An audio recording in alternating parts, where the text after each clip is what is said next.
Jadi coaching adalah cara menolong orang lain, ya, bisa menolong dirinya sendiri, Bapak Ibu yang dikasih oleh Tuhan. Bukan apa-apa kita suapin, bukan apa-apa kita yang sodorin solusi, problem solving, bukan.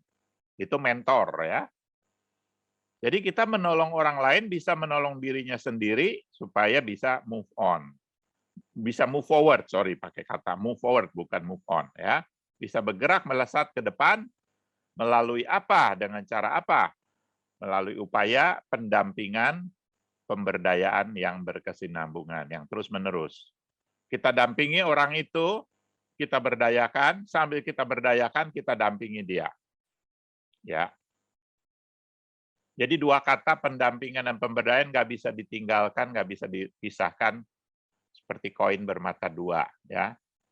Di dalam coaching, kita berdayakan orang, klien, coachee, tapi kita juga dampingi sampai dia tiba di titik yang dia jadikan sasaran dalam hidupnya. Ya.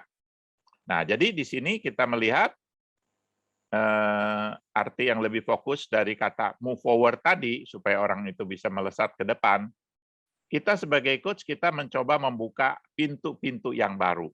Melakukan terobosan buat dia, atau dia menemukan terobosan-terobosan baru, kita memberikan encouragement ke sana, kita bawakan percakapan sampai dia menemukan terobosan, ya, dengan menolong orang move forward, berarti dia bisa menghindar dari stagnancy, ya, stagnan, berhenti di tempat, tidak bergerak kemana-mana, dan akhirnya dia bisa membangun keseimbangan, ya. Dia bisa jaga tempo hidupnya dengan baik, nggak terlalu cepat, nggak terlalu pelan, dia bisa seimbang. Ya, yang penting dia melesat ke depan. Maka coaching itu bukan percakapan biasa, tapi percakapan intensional. Dengan percakapan yang intensional, kita menggeser sudut pandang. Jadi tadinya dia memandang satu sudut. Itu aja. Ya, ternyata sudut pandangnya bisa bergeser ke hal lain. Dia bisa lihat yang lain. Ya, misalnya dulu orang ngelihat COVID sesuatu yang amat menakutkan sekali, ya kan?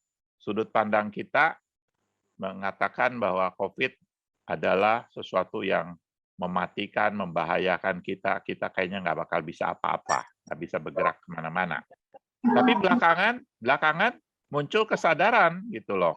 Enggak, COVID nggak cuma begitu. Ada hal lain lagi kok yang bisa dibangun, sudut pandang yang lain. Ya, kita bisa hidup berdampingan dengan si COVID. Kata si waktu itu pernah dari Singapura mulai begitu, kemudian Taiwan juga mulai membangun sudut pandang yang baru. Mari kita hidup bersama dengan COVID, jangan takut, gitu kan.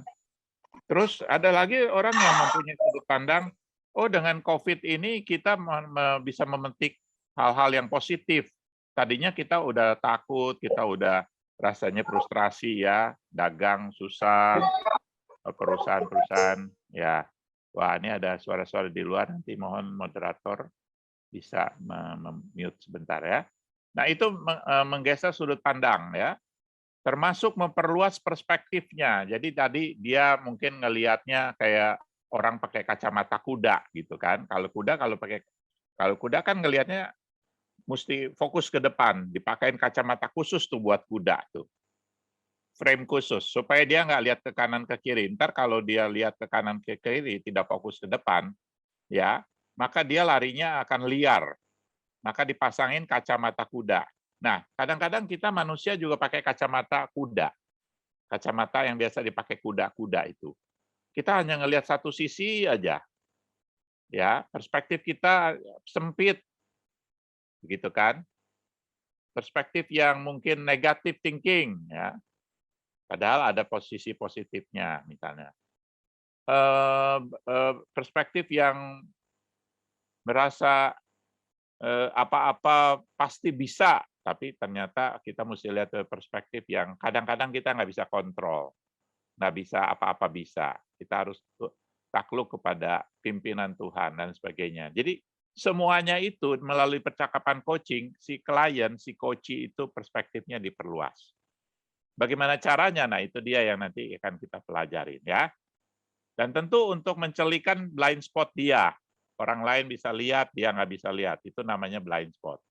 Si coach biasanya menolong klien untuk kebuka blind spot dia. Ya, banyak orang yang ketolong ya melalui coaching conversation. Tentunya menghasilkan transformasi hati, jiwa, dan keinginan yang ada di dalam diri klien. Diperbaharui hatinya, jiwanya. Saya pernah mengcoach seorang anak Tuhan yang udah 20 tahun ke gereja, tiba-tiba satu waktu dia merasa dia goncang imannya karena dia ditipu orang, begitu kan? 10M dia ditipu orang.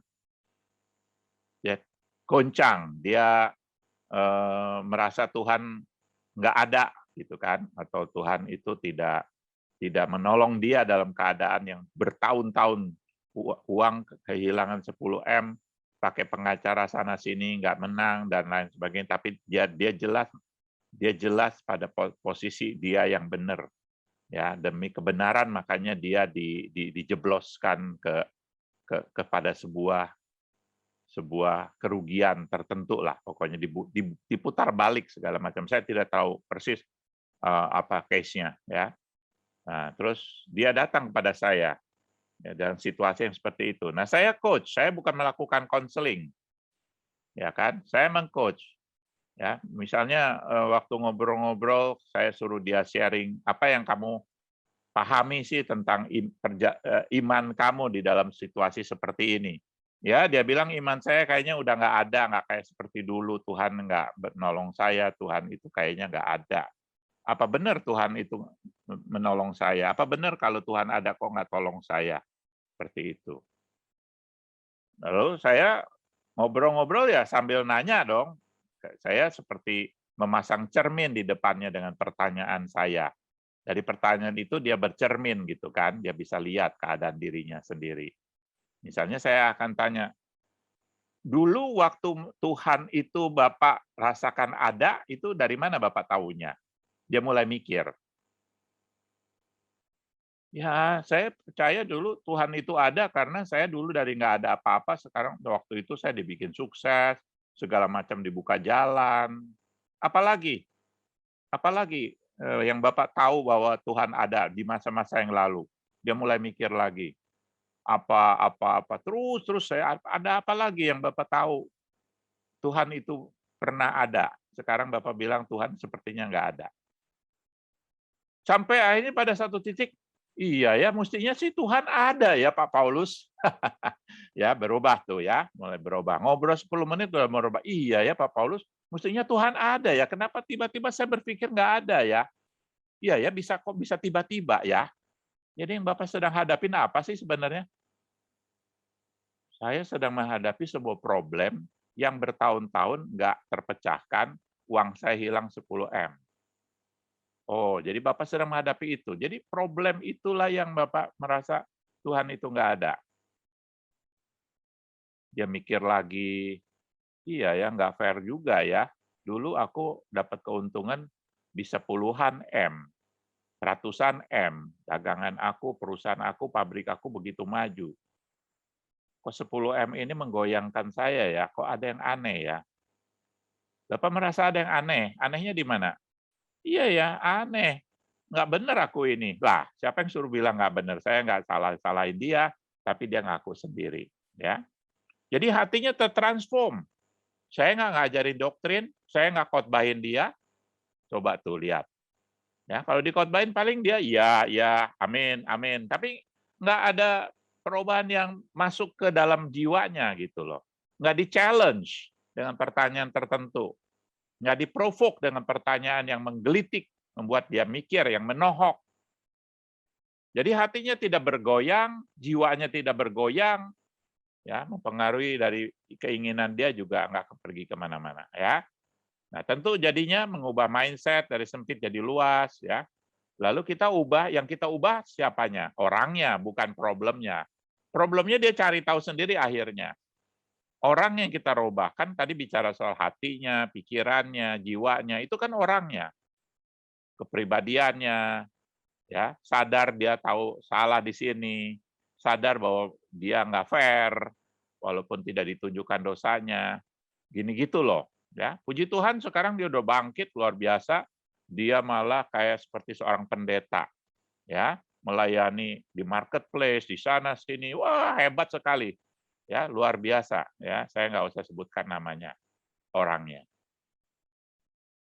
Dengan bantuan percakapan coaching, orang yang tadinya lesu dan merasa Tuhan nggak ada lagi, diajak ngobrol sambil dilemparkan pertanyaan yang membuat dia berefleksi, ya, merenung. Akhirnya dia menemukan aha sendiri. Aha, gitu kan. Terus dia terima kasih. Terima kasih Pak, terima kasih Pak. Kita ngobrol-ngobrol sejam setengah kok saya pulang beda ya. Ya bedanya di mana Pak? Kok saya lega sekali. Saya sudah 6 bulan, 7 bulan ini lesu sekali hidup saya. Coba tuh ya, kalau kita bisa begitu melayani Tuhan ya, betapa bahagianya ya, sukacita ya, kita bisa begitu, bisa membantu orang ya.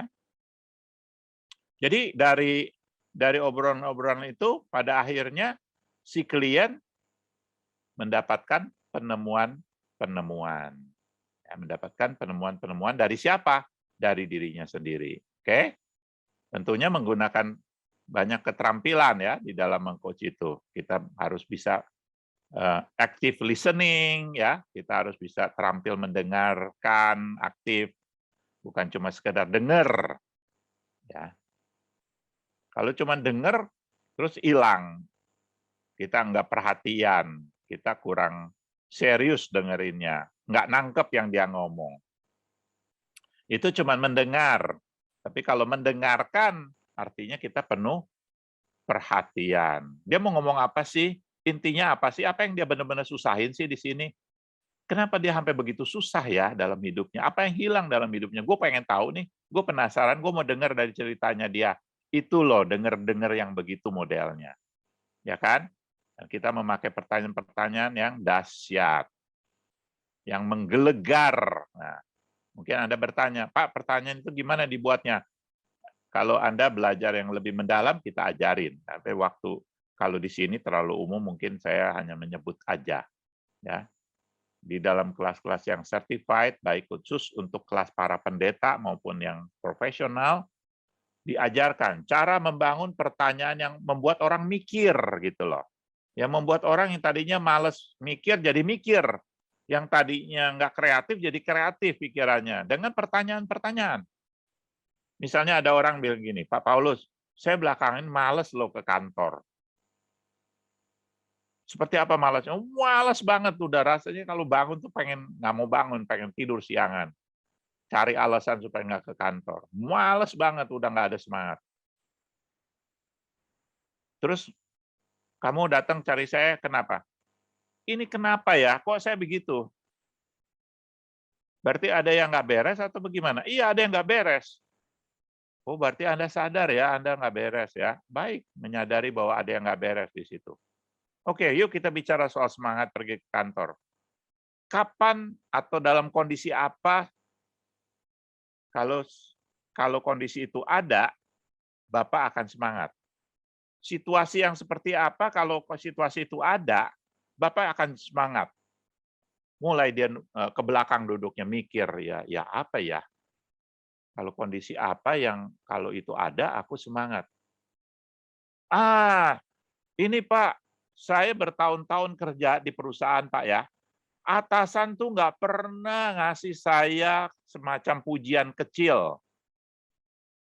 Nggak usah banyak-banyak pujian kecil, misalnya mengatakan, "Wah Pak, keren," atau "Pak, kok ini ya Pak ya, setia banget, Bapak kok, wah, eee, pantang mundur," atau sekedar pundak saya ditepuk-tepuk oleh atasan saya. "Enggak pernah Pak, saya kerja 15 tahun."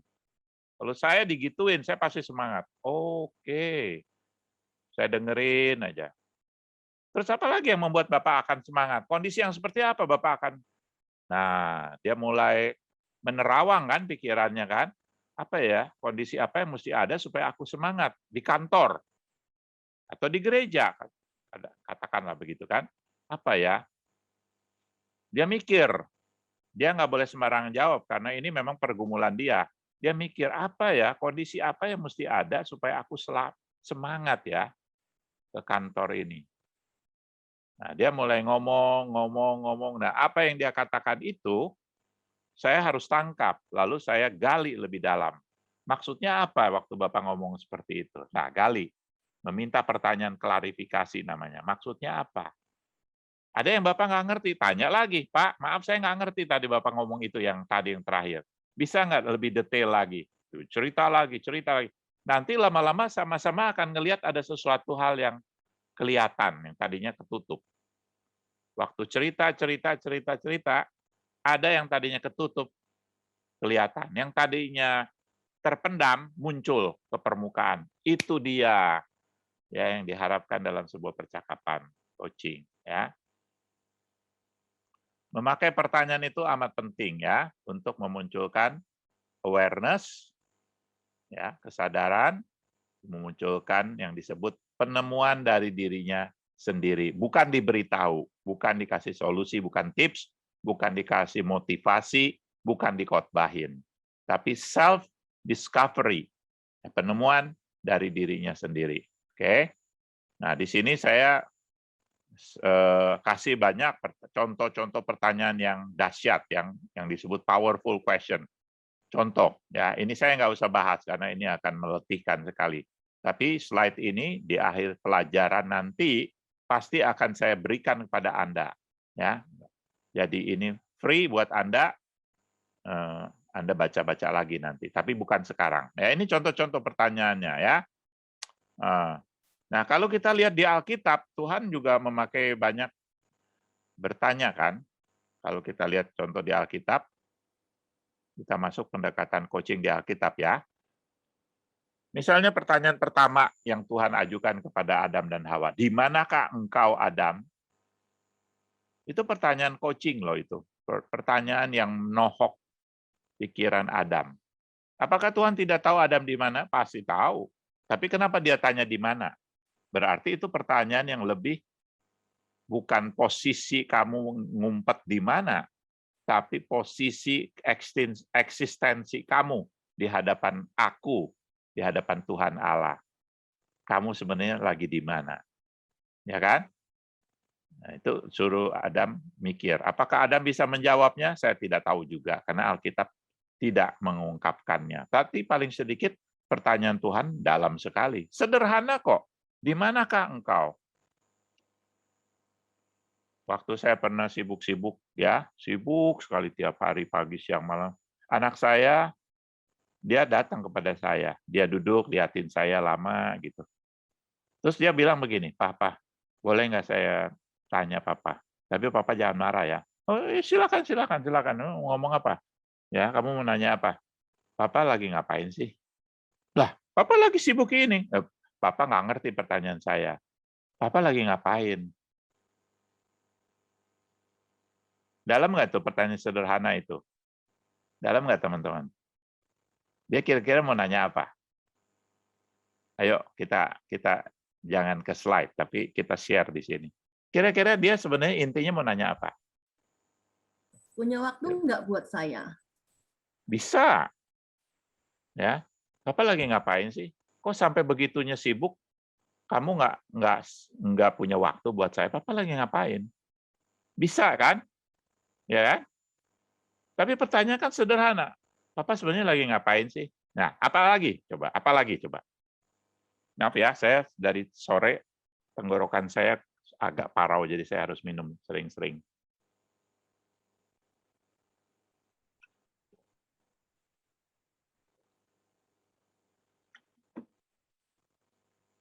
Saya berbulan-bulan, kadang-kadang bertahun-tahun amat sibuk sebagai hamba Tuhan. Pelayanan ini, pelayanan itu, persiapan nggak habis-habisnya. Selesai satu, ada yang besoknya ada lagi, harus bikin bahan ini itu. Saya di depan komputer duduk sampai pundak saya bongkok. Ya kan? Cepat bongkok lah. Dia duduk, dia diam, dia liatin saya sebentar. Nggak lama dia tanya gitu, Papa sebenarnya lagi ngapain sih? Ya Papa lagi kerja, ini Papa lagi persiapan buat besok. Tapi saya bertanya bukan begitu. Papa nggak nangkep yang saya tanya. Oh iya ya, dia pikir dia tanya apa yang saya sedang lakukan. Ya saya lagi ngetik, saya bikin bahan, saya lagi konsentrasi gitu kan. Kok kamu nanya Papa ngapain? Lagi ngapain sih?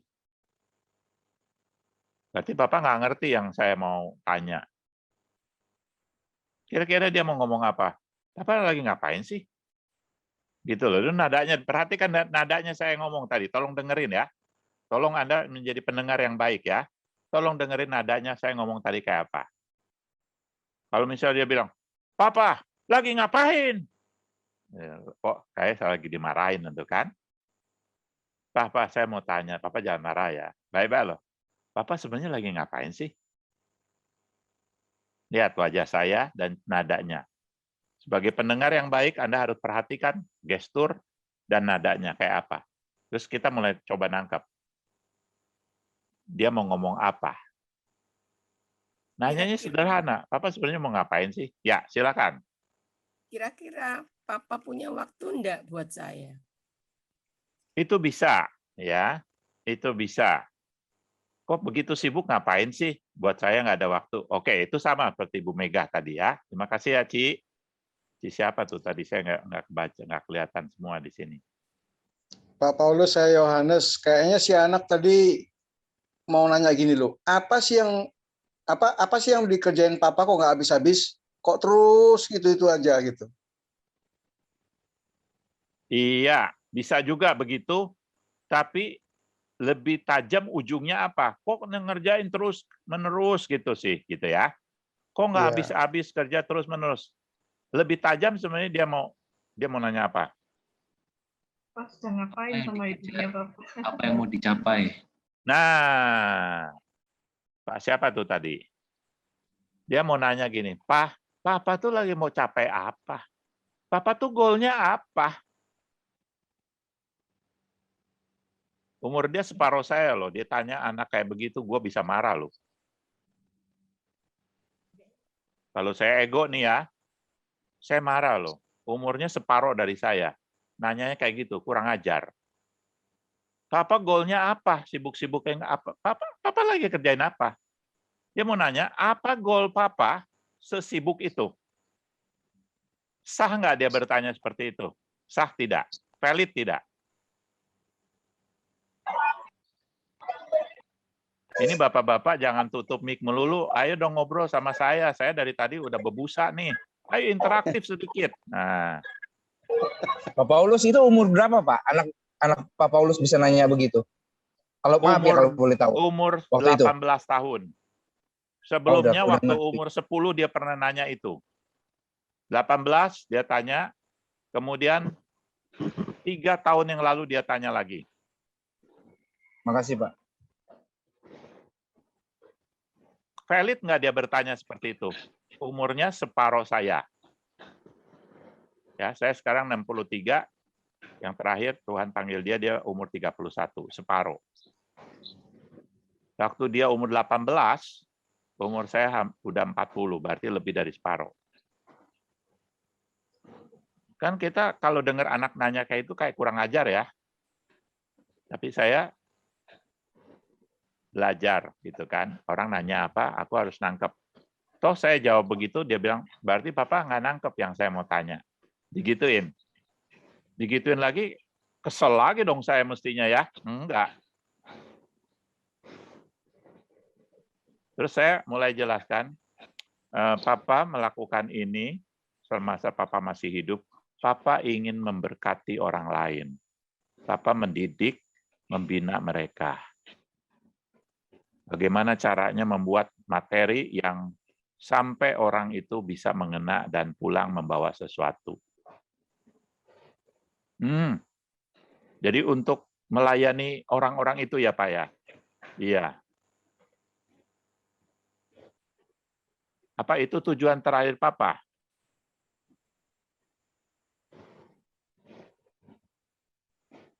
Menurut Papa iya. Papa dari dulu Kalau sibuk, Papa tahu persis kenapa Papa dipanggil untuk itu. Oh, iya. Thank you, Pak. Thank you, Pak. Udah. Begitu aja dia duduk lagi dan tenang lagi. Cuman pertanyaan itu kan membuat saya mikir, benar nggak tujuan saya selama ini sibuk-sibuk? Katanya buat pelayanan. Sekarang yang nanya anak pendeta. Kurang ajar. Masih kecil udah nanya begitu sama bapaknya.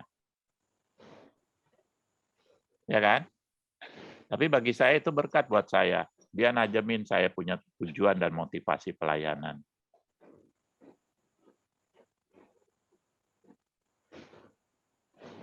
Jadi, percakapan yang seperti ini menimbulkan awareness.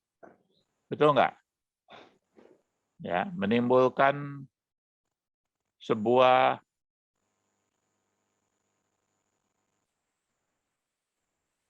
melihat sesuatu yang tadinya aku nggak lihat. Itu penting banget loh.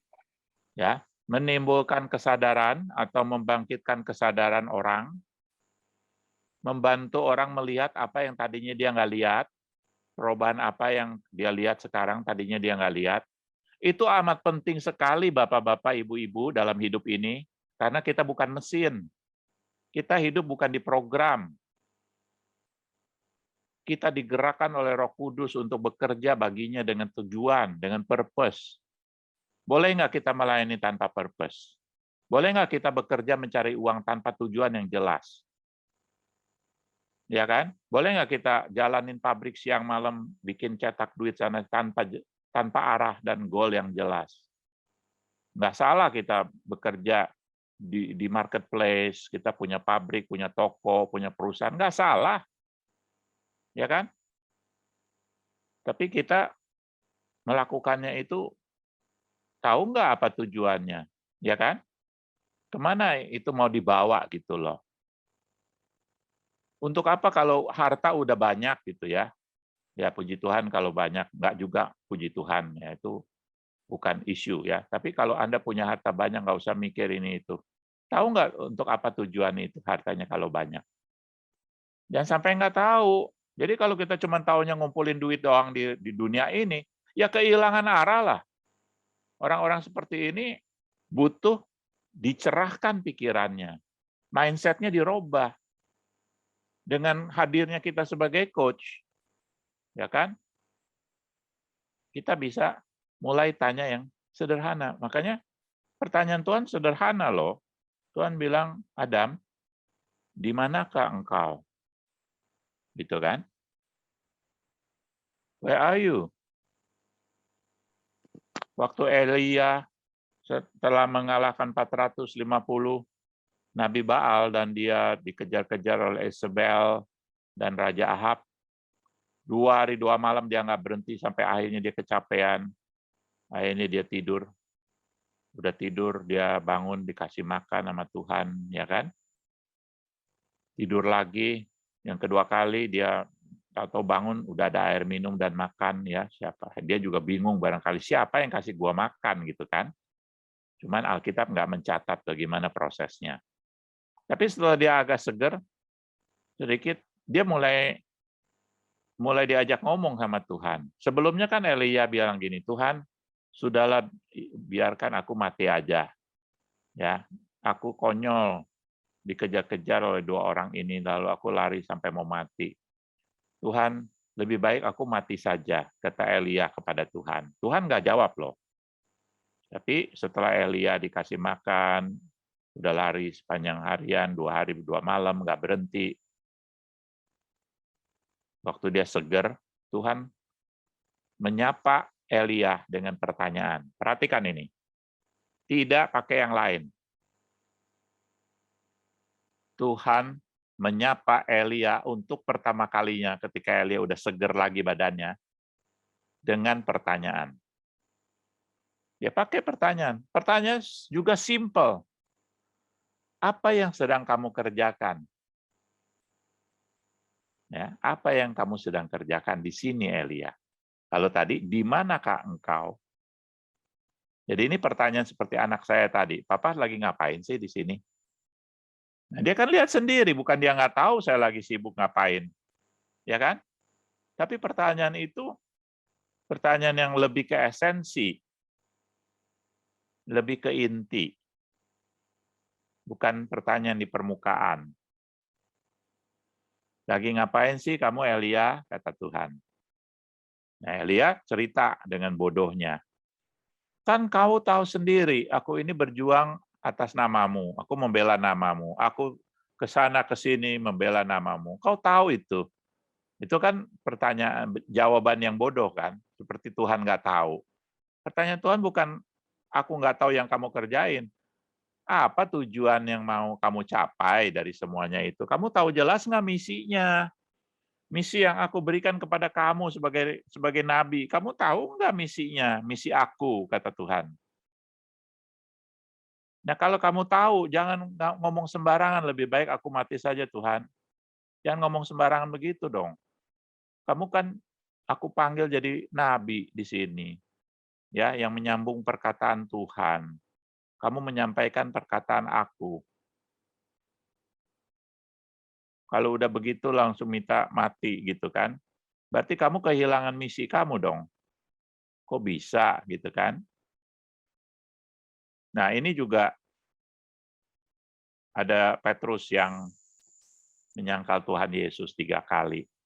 Setelah kebangkitan Tuhan Yesus, Yesus setelah ngobrol, kamu nangkep apa? Ya, kami nangkep ikan. Tapi semalam-malaman nggak dapat ikan nih. Oh, oke, kalau gitu lemparkan pukatmu ke sebelah kanan. Nah, mereka nurut aja gitu, kayak kesima gitu, kayak ada orang ngomong di pinggir pantai. Lemparkan pukatmu sebelah kanan. Loh, semalam-malaman kanan kiri nggak dapat, tapi mereka untung nurut kan. Begitu dilempar, ikan banyak. 153 ekor ikan besar, bukan ikan kecil-kecil. Sampai hampir koyak mereka punya jala. Menangkap 153 ekor ikan besar, nggak tanggung-tanggung. Berapa banyak itu mereka bisa makan habis, ya kan? Nah, setelah itu Tuhan ajak Petrus ngomong pribadi. Yesus nggak ngomong yang lain loh. Dia mulai dengan pertanyaan, Simon Petrus, Simon anak Yohanes, apakah kamu mengasihi aku lebih dari semua ini? 3 kali sampai Petrus menangis ketiga kalinya. Itu pertanyaan ya. Sederhana, apakah kamu mengasihi saya enggak? Petrus ngomongnya bodoh juga. Jawabnya datar dan apa ya? Bukan bodoh ya, polos. Tuhan, Engkau tahulah isi hatiku, betapa aku mengasihi Engkau. Itu kan jawaban yang polos ya, agak sedikit bodoh seperti Tuhan tidak tahu. Tuhan, Engkau kan tahu. Nah, Tuhan kalau jawab kan bisa pedes juga gini. Iyalah, gua tahu, lu nggak usah ngomong gua tahu apa enggak. Gua tahu memang, ya kan? Tapi aku bertanya sesuatu yang bukan aku udah tahu, kamu udah ngapain, tapi aku bertanya untukmu. Aku bertanya tentang kamu, bukan tentang apa yang aku tahu. Apakah kamu mengasihi saya lebih dari semua ini? Pikir, renungkan, pikir dalam-dalam.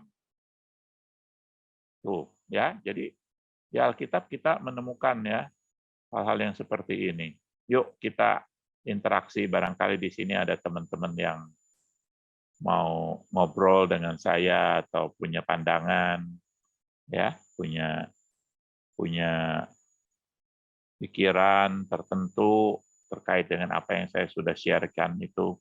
Ada pertanyaan yang tiba-tiba muncul, silakan. Coba saya lihat ke chat ya, apakah ada yang tanya. Oke, itu tadi Ibu Novina udah tulis ya, bagus sekali. Terima kasih Ibu Novina.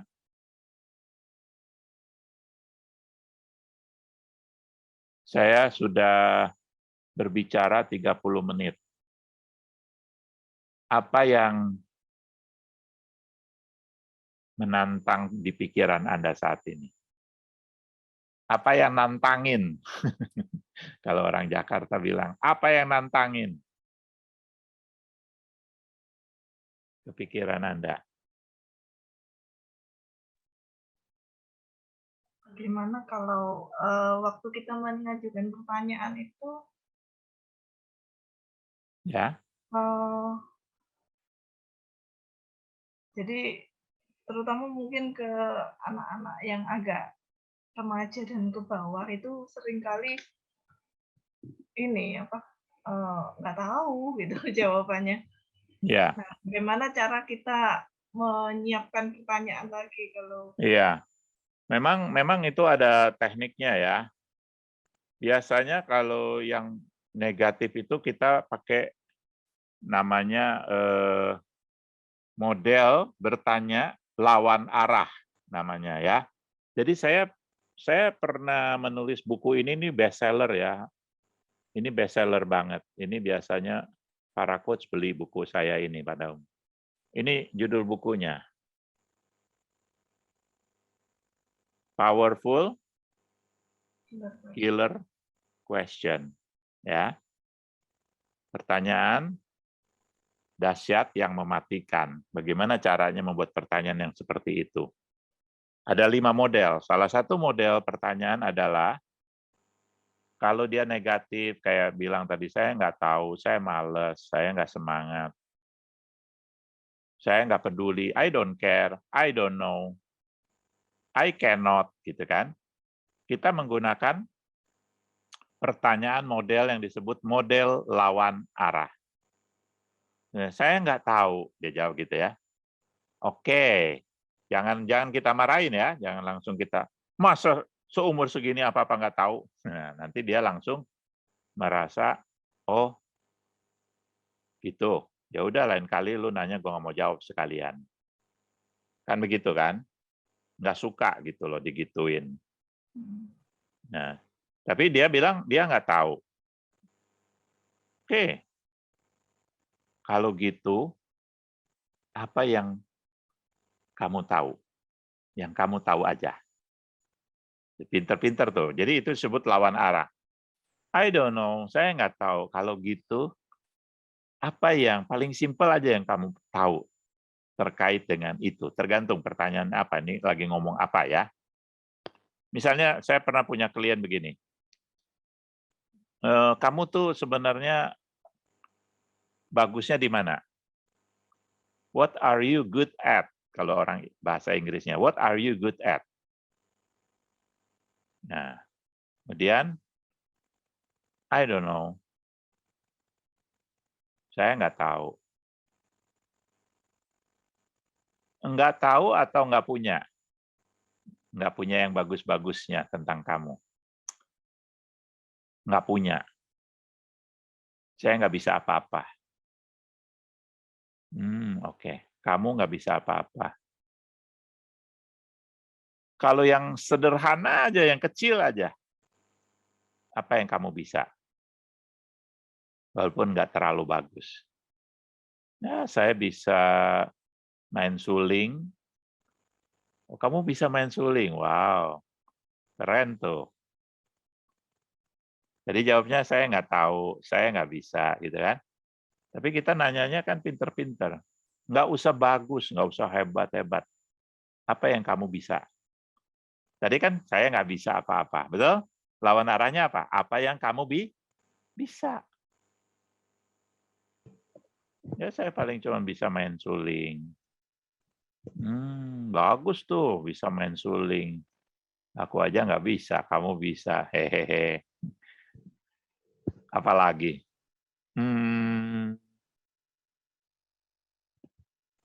Aku bisa berpikir. Oh, kamu bisa berpikir.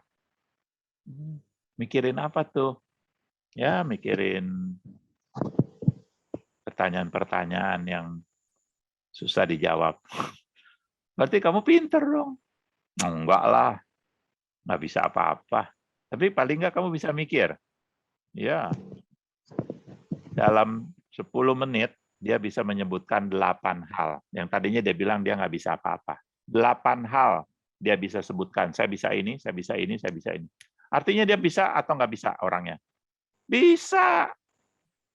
Cuma ada mental yang keblok. Itu yang disebut mental block yang dia bangun sendiri dan dia percaya itu benar menurut dia. Aku tidak bisa. Mau diapain pun aku tidak bisa. Itu sebuah mental block. Itu harus dihancurkan. Harus dihancurkan. Tapi bukan dilawan dengan mati-matian lalu dia akhirnya ngelawan lagi balik. Bukan. Tapi digali dengan cara bijaksana membangun pertanyaan. Dalam 10 menit dia bisa menyebutkan 8 hal yang dia bisa. Tadinya bilang, saya nggak bisa apa-apa. Apapun saya nggak bisa. Ini nggak bisa, itu nggak bisa. Jadi coaching itu bisa menghancurkan mental block. Luar biasa kan? Kalau kita bisa menghancurkan mental block. Ada berapa banyak mental block? Paling sedikit ada 5 mental block. Yang sehari-hari kita punya kadang-kadang. Ya, ketika aku bilang aku tidak bisa. Ketika aku bilang bahwa aku selalu gagal. Ketika aku bilang bahwa aku ini nggak pinter. Ketika aku bilang bahwa aku ini memang cuma segini-gininya. Nggak bisa melayani, nggak ada talenta, nggak punya ini, aku cuma mau jadi jemaat biasa. Itu dengan cara coaching, besok-besok mau melayani Tuhan.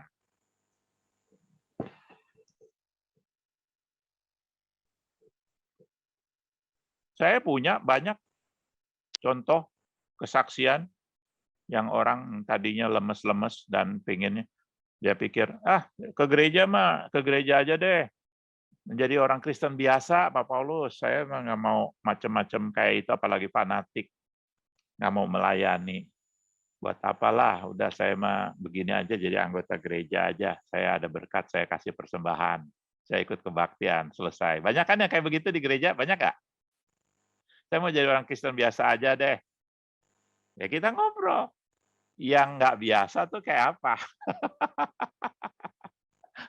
Orang Kristen yang nggak biasa kayak apa? Itu tuh si bapak ini, si ibu itu ke gereja rajin ya, lebih rajin dari pendeta.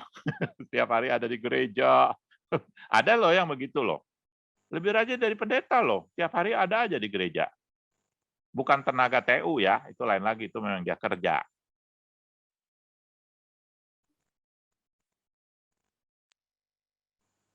Jadi yang biasa itu, ya kayak gitu. Oh, jadi kamu ngelihat karena rajinnya ke gereja, terus dia lakukan kegiatan, itu yang nggak biasa. Kalau kamu mau yang biasa-biasa aja, artinya nggak ambil kegiatan di gereja, nggak jadi anggota KUR, jadi guru sekolah minggu kali, atau jadi aser, atau apa. Saya mau jadi orang Kristen biasa-biasa aja. Jadi berarti yang nggak biasa-biasa aja jadi orang Kristen kayak apa yang kamu lihat? Ya itu, kayak bapak-bapak itu tuh ke gereja jadi anggota, itu baru ini. Emang mereka punya apa? Apa yang mereka cari di situ? Kita tanya kan? Itu pertanyaan loh, itu open question ya. Apa yang kira-kira mereka cari di situ menurut kamu? Ya, apa ya? Untuk memuliakan Tuhan kali. Apalagi? Nggak dihakimi jawabannya, dia nggak dihakimi, nggak disalahin. Oh oke, apalagi? Ya,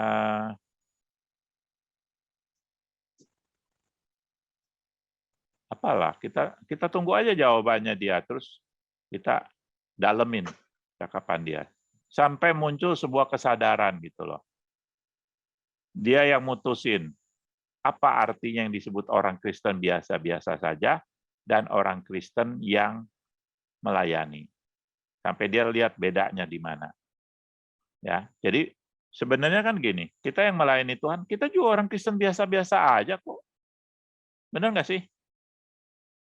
Ya, cuman Tuhan kasih karunia aja, Tuhan gerakin, kamu dikasih talenta ini bisa jadi anggota KUR, yang ibu-ibu KW mungkin kalau ada perayaan masak-masak di gereja gitu kan.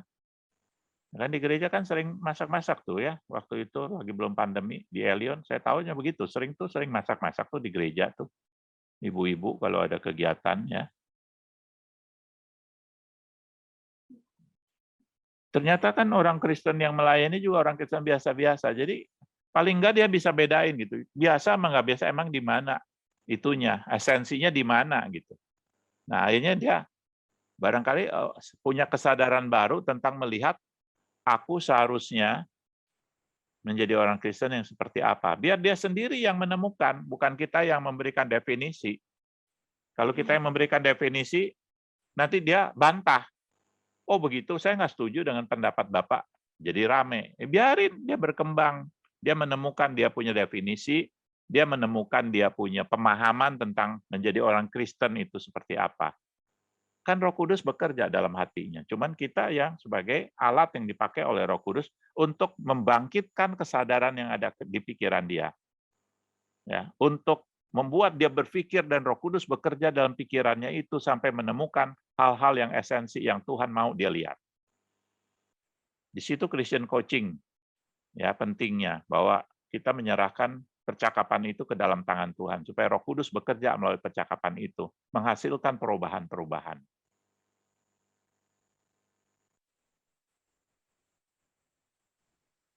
Pertanyaan? Ya silakan tulis di chat box kalau ada yang tanya.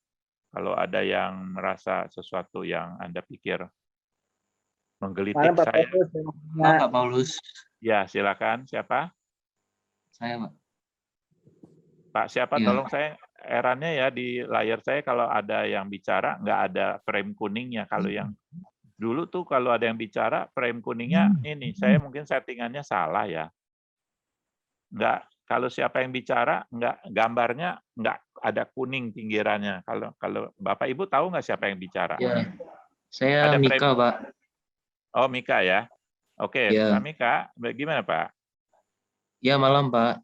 Malam. Saya penasaran di dalam gereja maupun perusahaan kan kalau mau maju harus semuanya satu tim punya visi dan misi yang sama ya. Iya. Pertanyaan saya bagaimana cara coaching supaya karyawan maupun semua orang yang di dalam perusahaan itu bisa mempunyai visi dan misi yang sama untuk maju gitu. Karena kan ibaratnya di dalam sebuah perusahaan kan ibaratnya seperti bis ya. Kadang ada yang mau maju terus, ada yang mau berhenti di tengah jalan, kadang ada yang tujuannya ketinggalan, mau mundur lagi ke belakang. Gimana caranya coaching supaya kita punya satu visi dan misi yang sama untuk ke arah yang lebih baik gitu, Pak. Atau pertanyaan apa yang harus kita lontarkan supaya kita bisa menemukan benang merah visi tujuan misi dari yang sama. perusahaan ini. Ya, tujuan dari perusahaan harus sama ya. Ya. Kalau boleh saya tahu, Mika, di kondisi tim yang tadi you sebutkan, mereka tahu nggak visi misi yang tertulisnya? Mereka tahu nggak? Nggak pernah disebutkan secara gamblang sih, Pak. Nggak pernah disebutkan. Bagaimana mereka bisa tahu misi dan visi dari perusahaan?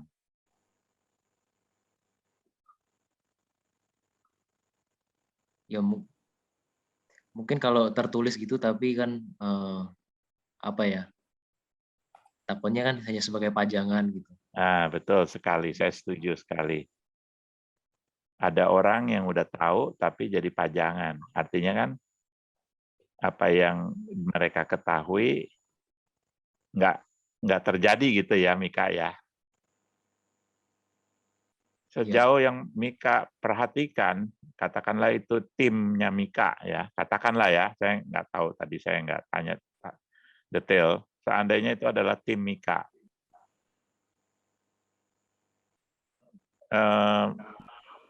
Mereka tahu visi misi, tapi mereka nggak jalan, nggak bisa jalanin, gitu kan? Apa faktor terbesarnya ini bisa terjadi menurut Mika? Kurang motivasi mungkin. Apalagi ya kemungkinan yang amat masuk akal. Atau maksudnya ya mereka kerja cuma sebatas kerja tanpa tanpa ada tujuan gitu, maksudnya kerja untuk sehari aja gitu, nggak ada Nggak ada nggak ada tujuan. keinginan untuk membesarkan, ya, Nggak ada keinginan untuk apa? nggak ada keinginan untuk ikut mengembangkan. Selain itu, apa lagi? Selain dia nggak ada motivasi, jadi dia keinginan untuk ikut mengembangkan. Faktor yang paling menentukan mereka nggak jalankan visi misi tim. Apa itu?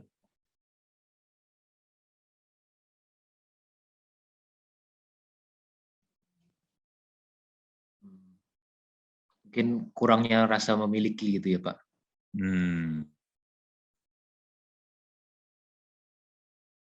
Coba bagaimana menghubungkan antara merasa memiliki dengan kerjasama tim yang jalan dengan baik.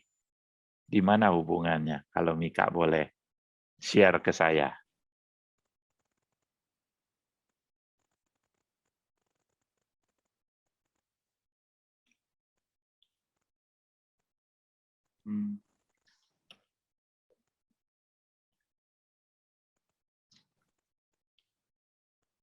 Mungkin kurang tahu dengan jelas ya apa yang menjadi tanggung jawabnya gitu mungkin, maksudnya apa yang menjadi tugas dia dan sudah sepantasnya dia lakukan di dalam tim tersebut. Dia belum tahu jelas. Kalau mereka belum tahu jelas, itu membawa ke arah kemana tuh?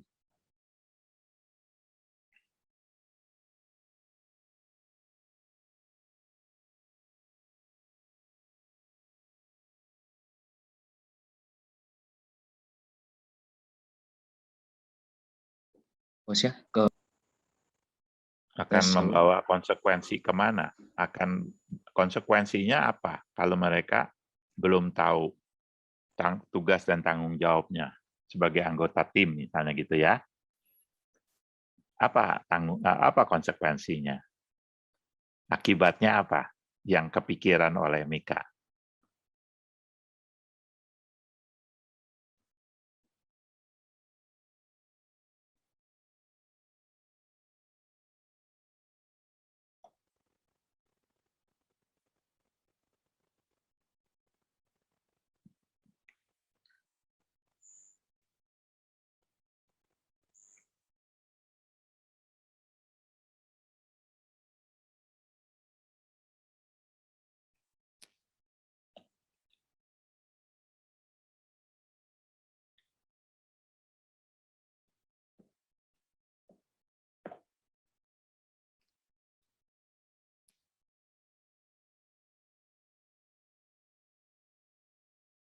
Apakah suara saya hilang? Halo, teman-teman? Kedengaran, Halo? Pak. Kedengaran, Pak. Kedengaran ya? Apakah Ya. Mika masih ada? Sebentar, Pak. Iya. Nah, tentunya ini membuat Mika berpikir keras, betul ya, Mika ya? Mungkin putus ya, Pak ya. Putus ya? Putus mungkin, Pak. Iya, ada nggak di situ tadi? Tadi sama ayahnya ya? Iya, betul. Sama Pak Nah, Christian. teman-teman lihat nggak, itu saya sedang lakukan apa sama si Mika? Coaching. Iya, saya sedang meng-coach, saya tidak langsung jawab, tapi dia mikir. Dia menemukan kok, dia tahu, oh kemacetannya itu tidak punya sense of belonging, kemacetannya hilang motivasi, kemungkinan visi misinya nggak ada yang tertulis. Ya tinggal ngobrol di situ aja, nanti pada satu titik saya akan tanya kepada dia, untuk menggerakkan sebuah kerjasama tim yang bagus, sekarang yuk lihat apa? Sekarang kamu sadarin apa? Nah, di situ dia mulai membingkai pikiran dia, ya, gue sadarin apa ya? Oh, ternyata mereka banyak yang belum tahu, misalnya ini itu. Misalnya ya, oh ternyata mereka banyak yang belum tahu. oh ternyata mereka ini pada umumnya mereka cuma kerja untuk sesuap nasi, nggak ada yang lain untuk membesarkan perusahaan. Kalau gitu, apa actionnya supaya itu bisa tercapai? Nah, kita ajak dia bikin action plan-nya. Supaya timnya nanti berubah. Kita dampingin action itu dijalaninnya berhasil atau ada tantangan, atau ada obstacle, ada halangan. Kita dampingin. Sampai akhirnya dia menemukan gitu loh. Oh, bisa jalan nih sekarang gitu kan. Kira-kira seperti itu ya.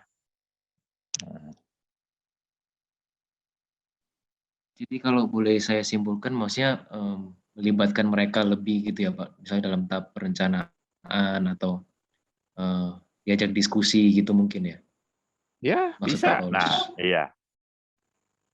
Kalau itu bukan sebuah kemungkinan, tapi itu ada sebuah yang wajar. Bagaimana menurut Anda? Yang wajar yang harus ada, tapi bukan sebuah kemungkinan. Menurut Anda yang mana yang lebih tepat?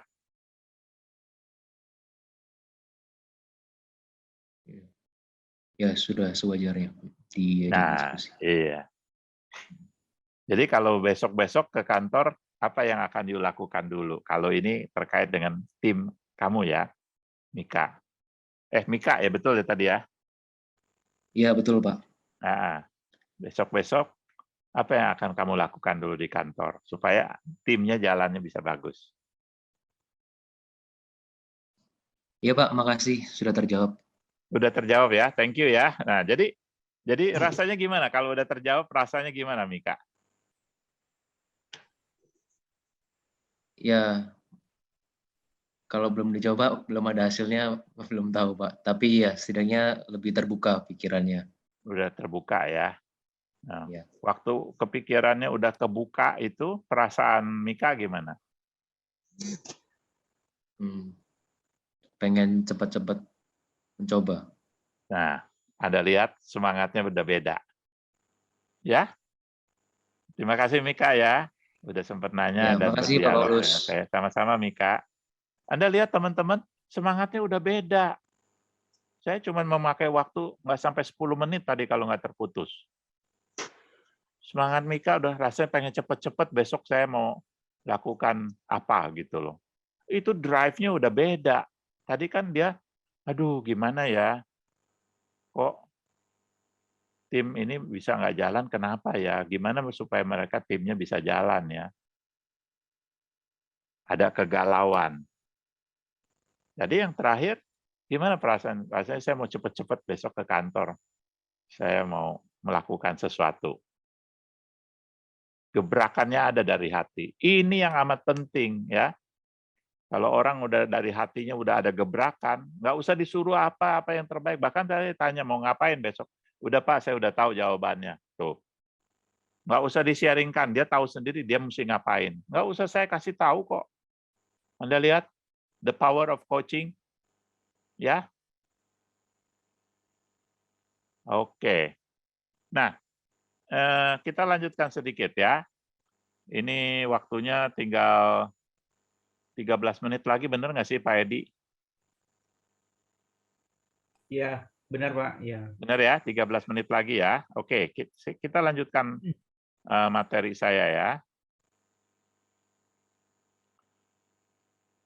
Satu pertanyaan sekarang muncul, apa sih yang bukan coaching, ya kan? Nah, yang pasti coaching bukan teaching. Coaching bukan teaching, bukan ngajarin orang itu coaching namanya, bukan. Ngajarin ya ngajarin aja itu namanya teaching ya. Coaching itu bukan consulting. Anda punya perusahaan macet, terus panggil konsultan, lalu dia betulin yang salah-salah, dia bikin framework baru, Anda kerjain, ikutin seperti yang dia mau. Nah, itu namanya dia konsultan gitu loh ya. Itu bukan coaching. Coaching itu bukan mentoring. Nah, kan kita punya tema adalah leader as mentor and coach, gitu kan? Anda harus bisa mementor juga, harus bisa mengcoach. Tapi make sure di sini, teman-teman, Coaching itu bukan mentoring. Bukan mentoring sama sekali. Ya. Ini salah satu guru saya ya. Dia udah melatih ribuan pendeta seluruh dunia ya. Namanya Tony Stalfas. Dia menulis buku leadership coaching, terkenal sekali. Sekali lagi ya, dia melatih para pendeta sedunia udah lebih dari 1.000 orang. Pakar sekali. Pendeta banyak yang belajar coaching. Dia menulis, coaching is helping people grow without telling them what to do.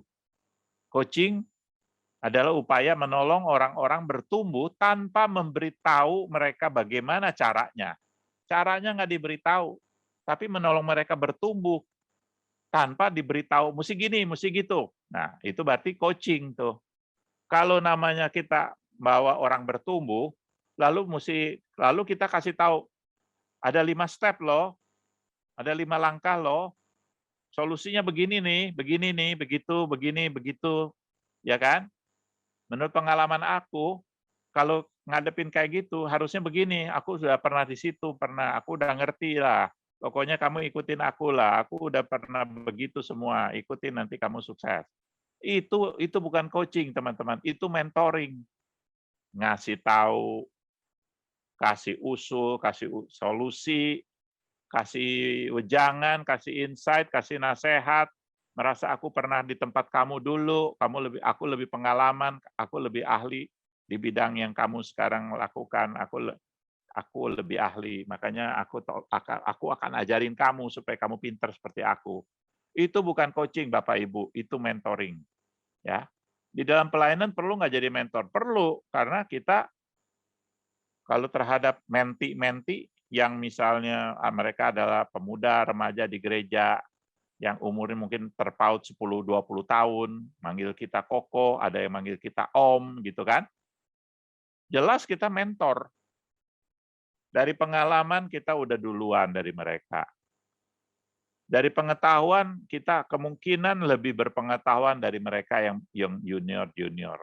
Tinggal satu aja, jadi teladan nggak buat junior. Kalau nggak jadi teladan, dia nggak bisa jadi mentor. Karena mentor tuh harus memenuhi 3 syarat. Lebih berpengetahuan dari mentinya, nomor 1. Yang kedua, ya, menunjukkan bahwa you pernah ada di posisi dia dulu, lalu tunjukkan jalan. Oke. Harus sesuai dengan bidangnya, nomor 1, harus expert.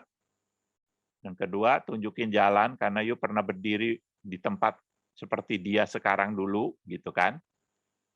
Yang ketiga, harus jadi teladan. Jadi role model. Kalau nggak ada ini, nggak bisa jadi mentor. Maka di gereja, ya, make sure 3 ini harus ada. Penting nggak menjadi mentor? Penting, karena ada orang yang belum bisa berjalan istilahnya, ya. Kalau di dalam apa namanya? Di dalam pemuridan, yang jadi murid, memang dia belum tahu banyak tentang kekristenan. Anda sebagai spiritual leader, Anda mementor dia supaya dia bertumbuh secara iman, secara firman Tuhan. Memang betul. Mentoring di situ. Atau di pelayanan, ada orang yang apa ya, yang nggak tahu mulai melayani itu bagaimana gitu. Sedangkan kita tuh udah bertahun-tahun menjadi pelayan. Nah, kita ajarin dia dong. Kita bilang, aku dulu pernah seperti kamu, bingung-bingung, jangan takut, ayo jalanin aja. Ini caranya gini nih, show the way, tunjukin caranya gimana. Lalu Anda harus jadi model, jadi teladan.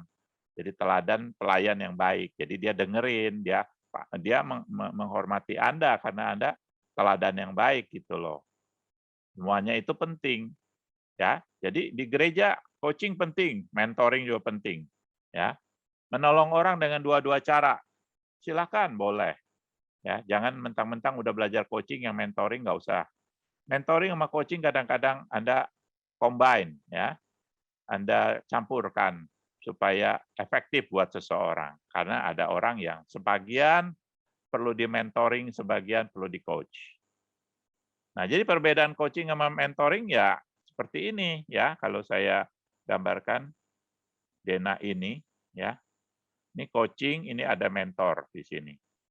Ya, kalau coaching ini si kliennya yang ahli, kitanya nggak usah ahli.